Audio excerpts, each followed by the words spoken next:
What gun manufacturer do you think has the lowest return rate on their firearms to be repaired? Smith & Wesson, Glock, Ruger, Taurus, Springfield Armory, Sig Sauer, Heckler & Koch, or Heckler & Koch, so they have as they pronounce it. Take a guess. Well, according to Hipoint, they are. Now, some might find that hard to believe. Well, how could a $150 gun have the lowest repair rate in the industry? Well, think about it. It makes sense. If you think about it long and hard, and you take a Sig Sauer, for instance, and you take a Hipoint, and you break both of them down, how many parts are in the Sig and how many parts are in the Hipoint? Same for Glock. Glock is as simple as it is, still has more parts than the Hipoint does. And one would say, well, it's a $150 gun. There's no way that they got a lower return rate on their guns than Glock or Sig Sauer. Well, you can argue that fact because the gun is made from zinc alloy, which Iraq veteran, if you go over to his channel, he's proven that gun is damn near indestructible. The things they were doing to that Hipoint, if they did it to a Glock, I really think the Glock would have blew the fuck up. And I love Glocks. But people need to stop being so biased and take things for what they are. People still, after seeing that video, call Hipoint a piece of shit. That manufacturer is really underrated for what it is.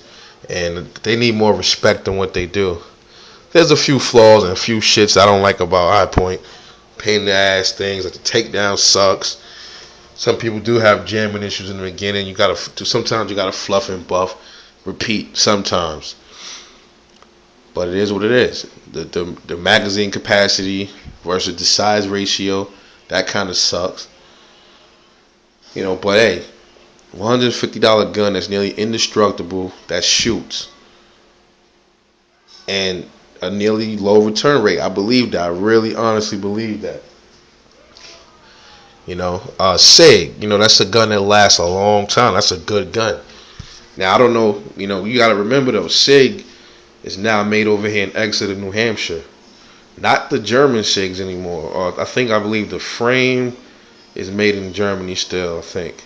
And the slide, I think, is made over here. I don't know how it goes, but it's not completely German anymore. And I've been hearing some people with reliability issues. Not everybody, but some.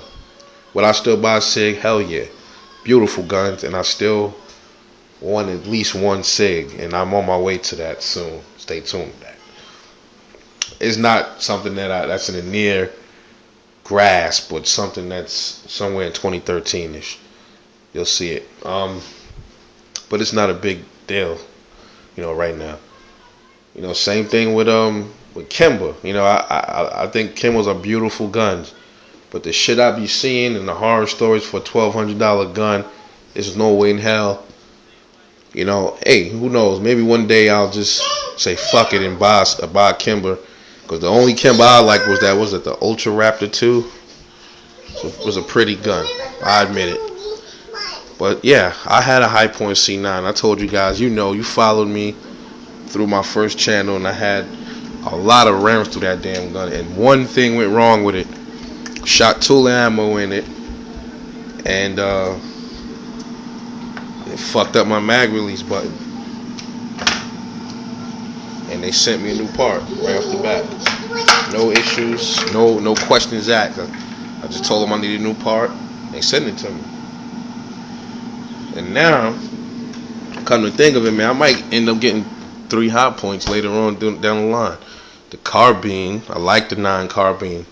They are uglies. That's the ugliest rifle I've ever seen in my life, but it looks like a pile of shit. But it's a beautiful shooter out here. And they even got aftermarket 15 rounders now.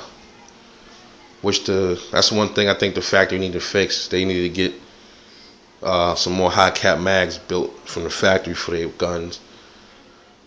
and probably get another C9 and a Hipoint 45. Um, it's a good gun as well. Big as hell, but like I said, Hipoint, man, that's the ultimate. That's one of the top underrated guns out here. And you know something? What's gonna end up happening? I can see it. I could be wrong. I can see it. You know how Glock used to get clowned a lot when it first came out, and everybody called it a plastic piece of shit and yada yada yada. I think Hipoint, give it a couple more, give it some more years. I say in like 3 or 4 more years,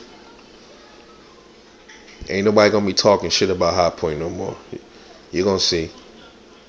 Um, one quick fact, a lot of you might not know: Hipoint and Charter Arms, they have the same supplier of parts, MKS Supply. So I don't just look into it. Meaning, I think some of their parts, they also like MKS. Also, I think builds some Charter Arms parts as well as the Hipoint parts.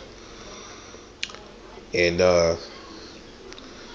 another fun fact: Hipoint's predecessor was known as the Stallard Arms, and I've seen a few of those. Those are ugly. You think Hipoints are ugly, which I don't think they're ugly gun. I can pull beauty out of all firearms. That's just the way I am. I can pick up a gun that everybody say is ugly, and I would love it. And I told you guys I'm starting to get into a lot of guns that are out of production, like Grendels. I seen the Grendel P12 and Beretta 51s, Rome revolvers, AMT backups, stuff like that. I'll even look for a Stallard if I can find one at a gun show or something. I'll just get it. There was this other gun I was looking for, that 357 Cop. I know you guys know the Cop revolver. It flips open in the front, has the 4 barrels. Man, if I could just get my hands on one of those, I'm not going on Gunbroker, but if I have to in the future, I will go on Gunbroker just to find one.